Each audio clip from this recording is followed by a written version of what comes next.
Assalamualaikum warahmatullahi wabarakatuh. Kami dari kelompok 1, kelas manajemen keuangan 4B, Departemen Statistika Bisnis, akan mempresentasikan hasil kerja kelompok kami, yaitu analisis rasio keuangan PT Wilmar Cahaya Indonesia dan PT Bank Jago periode tahun 2020 hingga 2023. Next.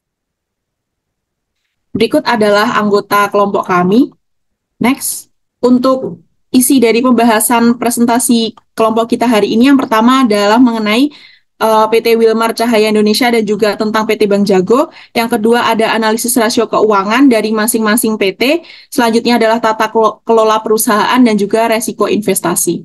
Next. Baik, sebelum memasuki ke analisis keuangan, tentu kita harus mengetahui apa sih itu PT Wilmar Cahaya Indonesia. Secara garis besar, perusahaan ini merupakan perusahaan multinasional yang memproduksi minyak nabati dan minyak khusus di bawah naungan Wilmar Internasional yang berada di Singapura. Sejarahnya berawal dari PT ini dikenal dengan CV Cahaya Kalbar yang berlokasi di Pontianak pada tahun 1968. Lalu mulai beroperasi secara komersial pada tahun 1971. Terus berkembang hingga menjadi sebuah PT bernama Cahaya Kalbar pada tahun 1988. Pada tahun 1996, PT ini mulai go public dan menawarkan sahamnya. Dan pada tahun 2013 berganti nama menjadi PT Wilmar Cahaya Indonesia. Dan hingga saat ini terus berkembang untuk produk-produknya menjarah ke produk lain seperti hasil bumi, minyak goreng. Next. Garis besar produk perusahaan ini terdiri dari 4 jenis, yaitu minyak nabati roti, hasil bumi dan hasil hutan, dan juga minyak goreng. Di mana minyak nabati ini terdiri dari cocoa butter, Fonseca dan juga ice cream feed. Lalu untuk minyak nabati roti itu sendiri terdiri dari Sania, margarin, Sania premium dan lain-lain. Lalu untuk hasil bumi yang diperjualbelikan impor dan ekspor itu terdiri dari biji tengkorak dan juga kelapa sawit. Lalu untuk minyak goreng sendiri biasanya kita kenal yaitu Fortune. Next. Struktur perusahaan ini sendiri, tata kelolanya dibagi menjadi beberapa divisi. Yang pertama adalah yang tertinggi yaitu rapat umum pemegang saham, di mana berfungsi untuk memberikan kuasa ketika suatu keadaan kritis seperti itu. Lalu untuk dewan direksi secara garis besar dia berpartisipasi aktif untuk merumuskan berbagai strategi. Lalu turun ke dewan komisaris, berfungsi itu sebagai pengawasan, yaitu komite audit untuk pemeriksaan resiko. Lalu sekretaris tentunya untuk administrasi perusahaan. Lalu untuk unit berkelanjutan atau sustainable, yaitu untuk memantau pelaksanaan berbagai aspek seperti lingkungan dan lain-lain. Lalu untuk unit manajer ini sendiri untuk mengatur tata kelola sesuai aspeknya masing-masing. Misal untuk unit manajer keuangan, di keuangan, dan juga unit sesuai dengan lokasinya juga. Next. Nah, untuk PT ini sendiri proses bisnisnya itu cukup luas, yaitu memproduksi minyak nabati dan juga nabati spesialis, yaitu dari CPO dan juga CPK, di mana jangkauan untuk pemasaran internasional itu sendiri yaitu ada 4 negara hingga saat ini, yaitu Vietnam, Thailand, Belanda, dan juga Cina. Berawal dari pengambilan CPO dan CPK, di mana 100% itu diambil dari pemasok perusahaan di Indonesia, khususnya di daerah lokal, yaitu di Pontianak. Lalu pabriknya ini sendiri atau pemasoknya terdiri dari pabrik kelapa sawit POM dan juga pabrik penyulingan. Setelah itu bahannya akan dibawa ke pabrik pusat milik PT ini yang berada di Pontianak juga Cikarang. Lalu setelah itu akan dilakukan proses produksi yang terdiri dari 2, tertera pada layar berikut, yaitu mulai dari penyulingan, vaksinasi hingga texturizing untuk yang di Cikarang. Lalu untuk yang khusus minyak spesialisnya itu mulai dari penyulingan, vaksinasi hingga ke filling ROL pilopaknya. Lalu selanjutnya bahan tersebut, produk tersebut akan diolah menjadi produk-produk yang saya sebutkan sebelumnya, itu seperti Fortune, Sania margarin dan lain-lain. Dan untuk targetnya sendiri akan didistribusikan ke pasar-pasar domestik seperti minimarket, supermarket, dan agen-agen, dan sampailah ke pelanggan. Selanjutnya, saya Amelia Kurnia, NRP 009, izin menjelaskan mengenai analisis rasio keuangan. Yang pertama, rasio likuiditas, yaitu rasio keuangan yang menggambarkan kemampuan perusahaan untuk melunasi kewajiban atau utang jangka pendeknya. Nah, semakin tinggi rasio likuiditas, maka semakin baik juga kemampuan perusahaan dalam memenuhi kewajibannya. Nah, yang pertama ada rasio lancar. Rumusnya, seperti yang tertera pada gambar, ada aktiva dibagi dengan hutang lancar. Nah, didapatkan hasil sebagaimana dijelaskan di dalam grafik, bahwa dari tahun 2020 hingga 2023 cenderung fluktuatif atau mengalami kenaikan dan juga penurunan. Dari tahun 2021 ke tahun 2022 itu mengalami kenaikan yang cukup signifikan. Nah, selanjutnya ada rasio cepat. Rasio cepat rumusnya yaitu aktiva lancar dikurangi dengan persediaan dibagi dengan hutang lancar. Nah, hasilnya didapatkan di grafik tersebut bahwa pada tahun 2021 ke tahun 2022 juga mengalami kenaikan yang cukup signifikan. Lalu selanjutnya ada rasio kas. Nah, rasio kas ini didapatkan dari rumus kas dibagi dengan hutang lancar. Nah, pada grafik dapat dilihat bahwa dari tahun 2020 ke tahun 2023 itu cukup fluktuatif dan terdapat kenaikan yang signifikan dari tahun 2022 ke tahun 2023. Nah, selanjutnya untuk tata kelola perusahaan berdasarkan rasio likuiditas, peningkatan rasio menandakan bahwa perusahaan memiliki lebih banyak aset untuk memenuhi kewajiban jangka pendeknya. Hal tersebut menandakan bahwa keamanan finansial dan kemampuan membayar utang itu cukup baik atau tidak sulit. Jadi, secara keseluruhan, PT Wilmar ini memiliki tingkat likuiditas yang baik atau nilainya lebih dari 1, yang menandakan tata kelola yang baik pula sehingga dikatakan bahwa PT Wilmar memiliki kemampuan yang cukup baik untuk memenuhi kewajibannya atau liquid. Dan selanjutnya, untuk resiko perusahaan apabila terdapat penurunan rasio, likuiditas mengakibatkan rasio kegagalan membayar utang atau mencari pembiayaan yang lebih mahal. Namun, jika efisiensi modal mengalami peningkatan, maka potensi keuntungan dapat terjadi, tetapi juga dapat meningkatkan risiko operasional dan juga investasi. Nah, selanjutnya, kita beralih ke rasio solvabilitas. Rasio solvabilitas merupakan rasio yang digunakan untuk mengukur kemampuan perusahaan untuk melunasi semua kewajiban utangnya dengan menggunakan aset atau kekayaan yang dimiliki. Nah, rasio solvabilitas ini menunjukkan tingkat kesehatan keuangan dan juga reputasi perusahaannya. Yang pertama terdapat debt to asset ratio atau DAR dengan rumus total liabilitas dibagi dengan total aset. Dapat dilihat hasilnya pada grafik tersebut bahwa dari tahun 2020 ke 2023 itu cenderung menurun, tetapi terdapat kenaikan dari 2022 ke 2023.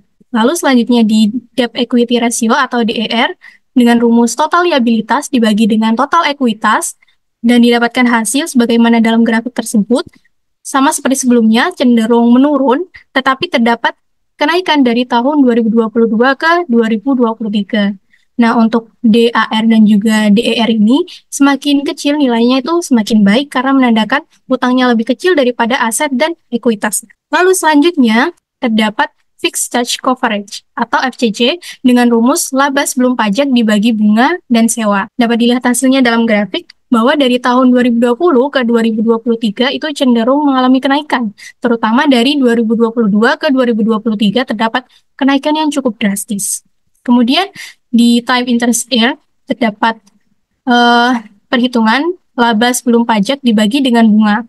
Nah, sebagaimana di grafiknya, hasilnya itu cenderung fluktuatif atau naik turun dari 2020 ke 2023. Namun sama seperti sebelumnya, terdapat kenaikan yang cukup signifikan dari tahun 2022 ke 2023. Next, untuk tata kelola perusahaan, jika dikaitkan dengan rasio solvabilitas, terdapat penurunan dari rasio DAR dan juga DER dari tahun 2020 ke 2023 itu menunjukkan peningkatan solvabilitas perusahaan dengan artian bahwa PT Wilmar ini menggunakan lebih sedikit hutang dibandingkan dengan ekuitas untuk membiayai operasinya. Sementara peningkatan FCCR dan juga TIE menunjukkan bahwa PT Wilmar ini memiliki kemampuan yang lebih besar untuk membayar bunga dan biaya tetapnya dari pendapatan operasionalnya. Jadi, rasio ini mencerminkan tata kelola keuangan yang lebih sehat dan mengurangi resiko gagal bayar. Selanjutnya yaitu resiko yang mungkin dialami perusahaan jika rasio solvabilitas ini menurun, yaitu dapat meningkatkan resiko keuangan seperti menurunnya pendapatan atau meningkatnya utang jangka panjang. Selain itu, jika mengalami penurunan yang signifikan dapat menjadi peringatan bagi investor, kreditur, manajemen, karena perusahaan itu mungkin dapat menghadapi resiko kebangkrutan. Baik, selanjutnya perkenalkan saya Nika De Intan Olivia Italiana dengan NRP 2043221011 akan menjelaskan rasio profitabilitas. Rasio profitabilitas adalah rasio yang digunakan untuk mengetahui kemampuan suatu perusahaan untuk mendapatkan laba dari pendapatan terkait penjualan, aset, dan juga ekuitas. Yang pertama adalah Return on Asset atau ROA, yang mana rumusnya adalah laba setelah pajak dibagi total aktiva. Terlihat pada grafik, dari tahun 2020 hingga tahun 2023, pertumbuhan yang terjadi sangat fluktuatif atau terjadi peningkatan maupun penurunan. Kemudian yang kedua adalah Return on Equity atau ROE, yang mana rumusnya adalah laba setelah pajak dibagi modal sendiri. Terlihat pada grafik dari tahun 2020 hingga tahun 2023 cenderung mengalami peningkatan dan juga penurunan. Namun di tahun 2022 ke tahun 2023 itu mengalami penurunan yang cukup signifikan. Kemudian selanjutnya adalah Gross Profit Margin atau GPM. GPM itu rumusnya adalah laba bruto dibagi penjualan. Pada grafik terlihat dari tahun 2020 ke tahun 2023 itu mengalami penurunan. Kemudian untuk yang keempat itu adalah rasio net profit margin atau NPM. NPM rumusnya adalah laba setelah pajak dibagi dengan penjualan. Dari tahun 2020 hingga tahun 2023 terlihat pada grafik bahwa grafik mengalami penurunan. Kemudian yang selanjutnya adalah rasio rentabilitas ekonomi atau RE. Rumusnya adalah laba sebelum pajak dibagi dengan total aktiva. Pada grafik dari tahun 2020 ke tahun 2023 itu mengalami peningkatan dan juga penurunan, terutama di tahun 2021 ke tahun 2022 itu mengalami peningkatan, kemudian mengalami penurunan yang cukup signifikan di tahun 2023. Kemudian jika dikaitkan dengan tata kelola perusahaan, pada rasio profitabilitas ini, peningkatan rasio profitabilitas itu mengindikasikan bahwa perusahaan memiliki manajemen keuangan yang baik seperti pengelolaan utang yang efisien ataupun peningkatan margin keuntungan, serta kemungkinan perusahaan sedang melakukan efisiensi biaya dalam operasionalnya. Sementara, penurunan rasio ini menandakan bahwa terdapat permasalahan dalam manajemen keuangan seperti likuiditas yang buruk atau kemungkinan terjadi penurunan pada kualitas produk yang menyebabkan adanya penurunan penjualan atau persaingan yang juga semakin ketat. Selanjutnya adalah risiko perusahaan. Risiko perusahaan dari rasio profitabilitas ini ketika terjadi penurunan yang tajam adalah dapat menimbulkan risiko biaya produksi yang meningkat ataupun penurunan permintaan pasar. Namun, jika penurunan terjadi karena investasi jangka panjang yang justru bertujuan untuk pertumbuhan masa depan, maka risiko jangka panjang ini bisa lebih terukur dan dapat lebih mudah untuk ditangani. Kemudian selanjutnya adalah rasio aktivitas. Rasio aktivitas adalah rasio yang mengukur seberapa efisien dan juga efektif sebuah perusahaan dalam menggunakan asetnya untuk menghasilkan pendapatan serta mengukur kemampuan perusahaan dalam mengatur persediaan produknya. Di sini yang pertama adalah inventory turnover atau itu yang juga dibagi menjadi 3, yaitu itu barang baku, itu bahan baku, dan juga itu bahan pembantu dan juga suku cadang.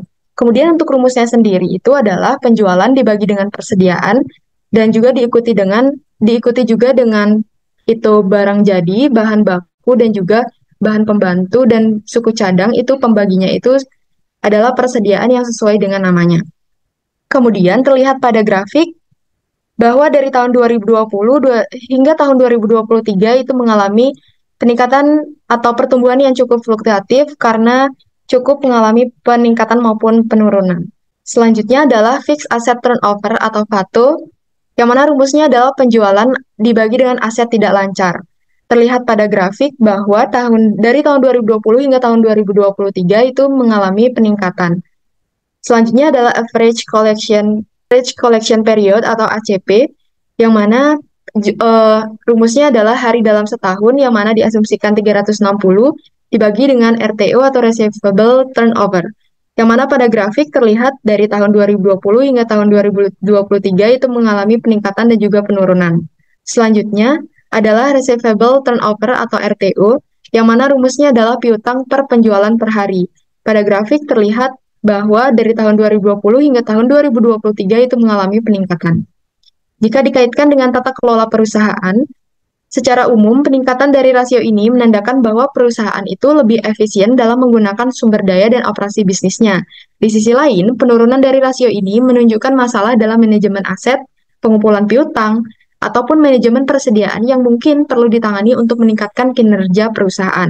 Dan jika lebih dispesifikkan lagi, itu sesuai dengan aktivitas yang dilakukan seperti pada rasio RTO, ITO, ATO, dan juga FATO. Kemudian untuk resiko perusahaan, jika perusahaan menunjukkan efisiensi operasional yang rendah, maka dapat menimbulkan risiko investasi, seperti biaya yang tinggi, persediaan yang tidak terkendali, atau piutang yang tidak tertagih. Dan semuanya itu dapat mempengaruhi profitabilitas dari perusahaan dan dapat mengurangi nilai dari investasi. Selanjutnya akan dipaparkan oleh teman saya.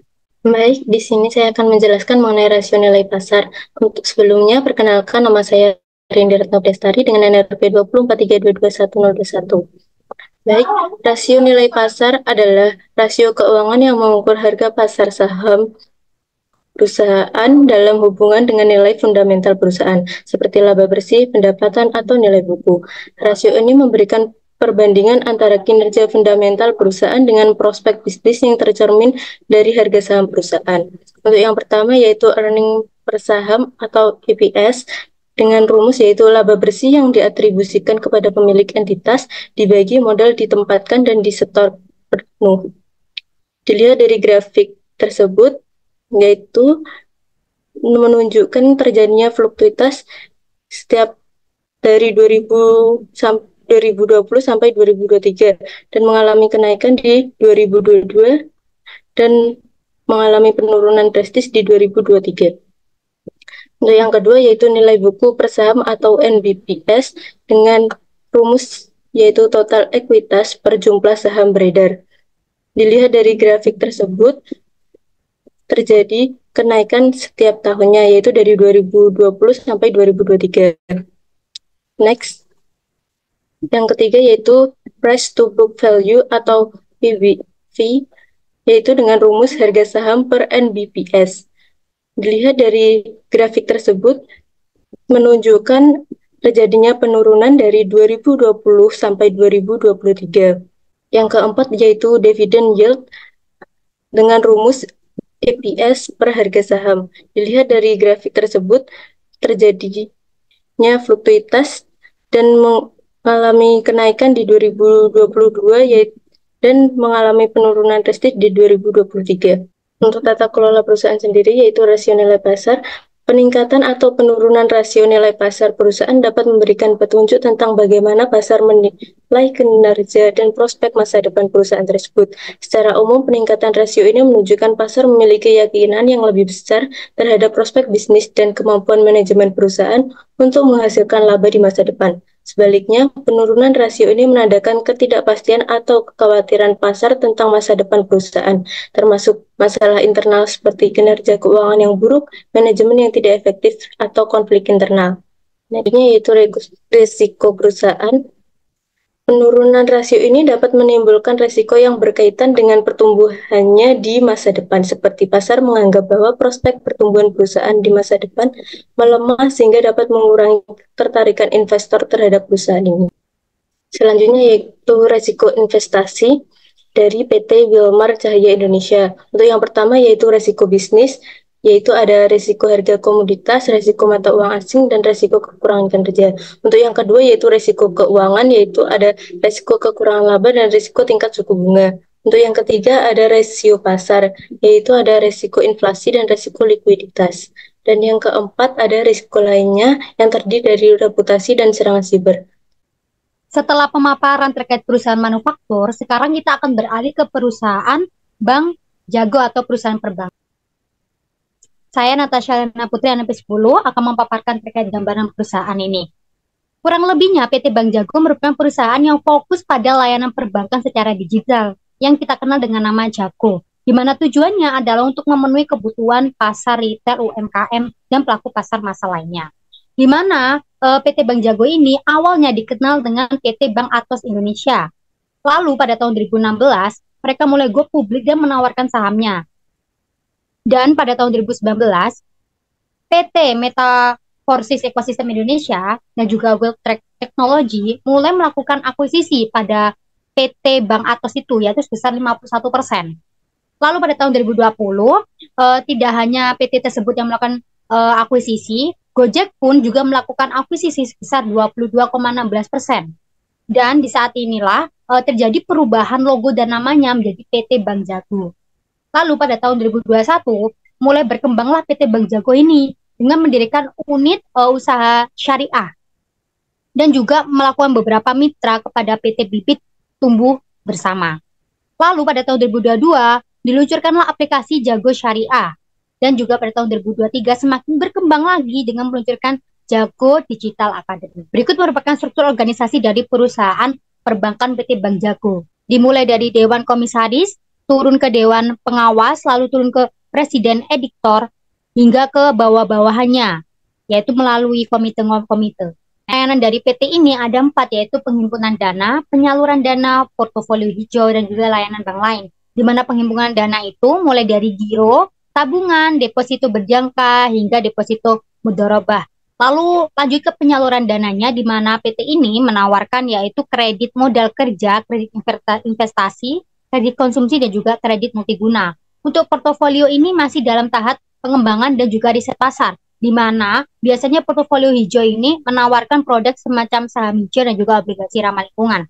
Lalu untuk layanan bank lainnya, yaitu mulai dari pembayaran tagihan bulanan, kiriman uang, dan juga kartu debit. Tata kelola perusahaan ini tidak beda jauh dengan perusahaan manufaktur, yaitu berawal dari organ tertinggi, yaitu tak lain tak bukan adalah rapat umum pemegang saham yang bertugas untuk memberikan keputusan, lalu untuk lanjut ke Dewan Komisaris, turun ke Dewan Direksi, lalu turun ke Dewan Pengawas Syariah, di mana ini berfungsi untuk menilai dan memastikan pemenuhan prinsip syariah yang ada di bank tersebut. Lalu turun ke Sekretaris untuk administrasi, turun ke komite sesuai dengan aspeknya masing-masing, lalu turun ke unit audit yang berfungsi untuk memberikan independen asuransi dan objektif kepada Dewan Komisaris. Untuk kegiatan usahanya sendiri, yaitu kurang lebih ruang lingkupnya hampir sama dengan perbankan lainnya, yaitu secara konvensional dan juga syariah. Terkait transaksi afiliasi dari tahun 2020 hingga tahun 2023 sudah dilakukan secara rutin dan terdapat juga upaya untuk menangani apabila terjadi korupsi, yaitu menggunakan strategi anti fraud. Lalu untuk kebijakan ini sendiri terbagi menjadi 3 mekanisme utama, yaitu manajemen risiko, strategi anti fraud itu sendiri, dan juga sistem pelaporan pelanggaran pada pihak berwajib. Masuk, saya Hani Putri Hartanti dengan NRP 019 akan menjelaskan mengenai analisis rasio keuangan dari PT Bank Jago. Yang pertama adalah faktor permodalan. Berdasarkan gambar di tabel, dividen adalah jumlah laba bersih yang dibagikan kepada pemegang saham sebagai dividen. Selanjutnya adalah laba setelah pajak yang merupakan laba bersih perusahaan dikurangi pajak penghasilan. Selanjutnya adalah DPR atau Dividend Payout Ratio, adalah rasio yang menunjukkan persentase laba bersih yang dibagikan kepada pemegang saham sebagai dividen. Sesuai dengan kebijakan dividen yang dinyatakan dalam prospektus penawaran umum terbatas 2, Bank tidak membagikan dividen untuk tahun 2020 hingga tahun 2023. Kebijakan ini ditempuh dengan mempertimbangkan antisipasi peningkatan modal inti minimum menjadi 2 triliun di tahun 2021 dan menjadi 3 triliun di tahun 2022. Baik, saya akan melanjutkan. Saya Melinda Isaura dengan NRP 24.322 10.15 akan melanjutkan mengenai analisis rasio keuangan di faktor kualitas aset, di mana dalam tabel tersebut ada jumlah pembiayaan bermasalah, di mana itu adalah total nilai pembiayaan yang mengalami masalah atau keterlambatan pada pembayaran. Lalu ada tabel jumlah pembiayaan di mana nanti isinya mengenai nilai keseluruhan dari semua pembiayaan yang diberikan oleh PT Bank Jago, tanpa membedakan apakah pembiayaan tersebut lancar atau mengalami masalah. Dan didapat hasil dari non-performing loan tersebut menunjukkan di mana hasil terbesar itu ada pada tahun 2022 yang sebesar 77,68%. Selanjutnya yaitu ada faktor likuiditas, di mana di situ pada tabel menunjukkan keseluruhan terdapat fluktuasi pada harga saham per lembar dari jumlah 4.300 pada 2020 lalu mengalami penurunan menjadi 2.300 pada 2021 hingga 2022. Lalu kembali naik sebesar 3.200 di tahun 2023. Lalu ada hasil pada perhitungan earning per share menunjukkan penurunan profitabilitas pada tahun 2020 sebesar 22,49. Lalu pada hasil price to book value itu juga mengalami penurunan secara keseluruhan dari tahun ke tahun 2020 sampai 2023. Lalu price earning ratio juga mengalami fluktuasi besar dengan peningkatan signifikannya terjadi pada 2023. Pada keseluruhan dari total ekuitas dan nilai buku per lembar saham, pada faktor likuiditas ini menunjukkan kesehatan keuangan yang mengalami peningkatan, namun juga ada performa profitabilitas per lembar saham yang menunjukkan penurunan, di mana ini harus perlu diperhatikan lagi bagi investor.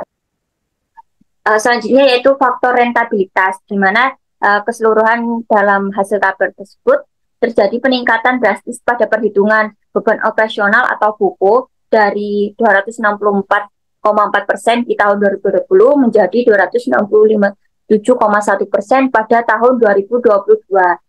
Tapi mengalami penurunan kembali juga pada tahun 2023. Lalu pada hasil perhitungan fee basic income itu juga mengalami variasi dengan peningkatan mencolok di tahun 2020 sebesar 111,9%, lalu pada tahun mengalami peningkatan pada tahun 2023 sebesar 216,1%.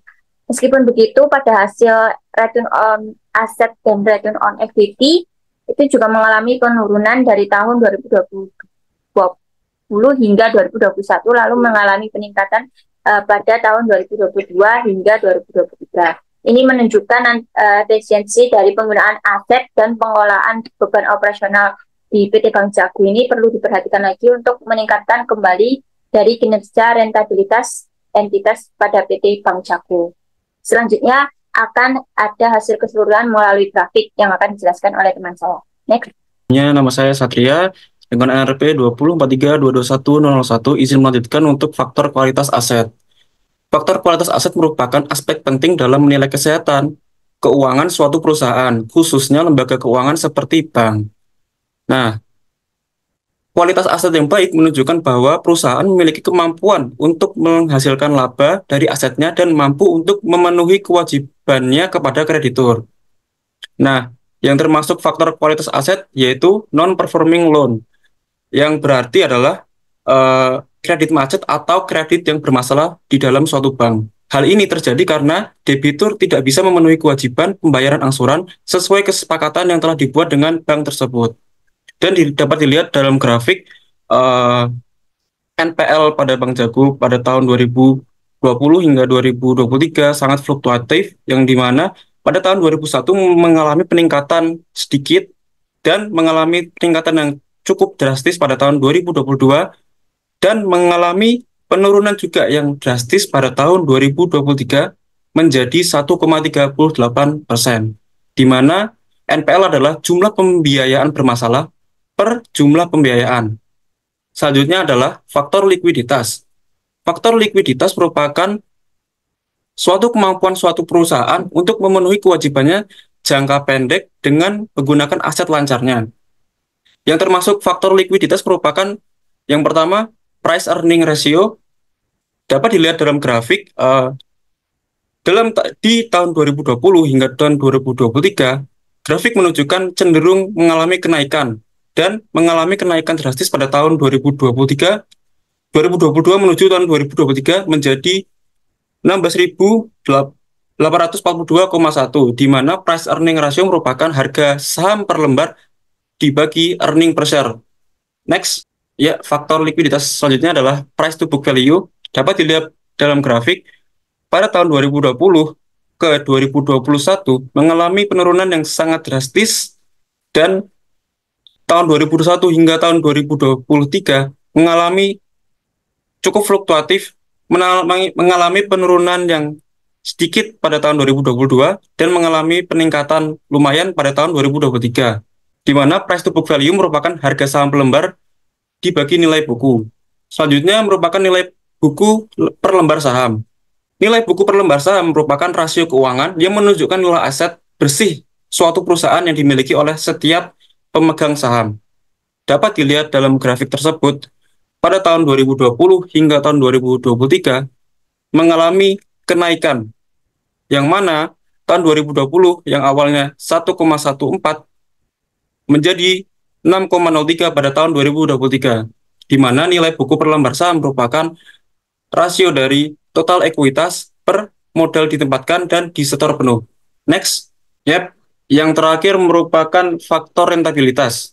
Faktor rentabilitas merupakan kemampuan suatu perusahaan untuk menghasilkan keuntungan dari modal yang diinvestasikan oleh bank tersebut. Faktor rentabilitas antara lain yang pertama, return of asset. Ini adalah rasio keuangan yang digunakan untuk mengukur seberapa efisien manajemen perusahaan dalam menggunakan asetnya untuk menghasilkan laba. Semakin tinggi ROA, maka menunjukkan semakin baik perusahaan tersebut dalam memanfaatkan asetnya untuk menghasilkan keuntungan. Dan dapat dilihat dari grafik tersebut, pada tahun 2020 ke 2021 mengalami penurunan yang cukup drastis atau ekstrim sekali menuju 2021. Dan pada tahun 2021 hingga tahun 2023 cenderung fluktuatif dan tidak terlalu drastis kenaikan atau menurunnya. Di mana return of asset adalah laba kotor dibagi rata-rata total aset. Dan selanjutnya adalah return of equity. ROE adalah rasio keuangan yang mengukur kemampuan suatu perusahaan menghasilkan laba bersih dari modal yang diinvestasikan oleh pemegang saham. Dengan kata lain, ROE ini menunjukkan seberapa efektif perusahaan dalam menghasilkan keuntungan untuk para pemiliknya. Semakin tinggi ROE, semakin baik perusahaan dalam menghasilkan laba dari modal yang mereka investasikan. Dan dapat dilihat dari grafik tersebut, pertumbuhannya sangat fluktuatif, di mana tahun 2021 mengalami penurunan, lalu naik kembali pada tahun 2022 dan turun kembali pada tahun 2023, di mana ROE merupakan laba bersih dibagi rata-rata modal inti. Next, faktor rentabilitas selanjutnya adalah BOPO. BOPO merupakan beban operasional terhadap pendapatan operasional, yaitu rasio keuangan yang mengukur persentase beban operasional perusahaan terhadap pendapatan operasionalnya. Rasio ini menunjukkan seberapa efisien perusahaan dalam mengelola biaya dan dibandingkan dengan pendapatan yang dihasilkan.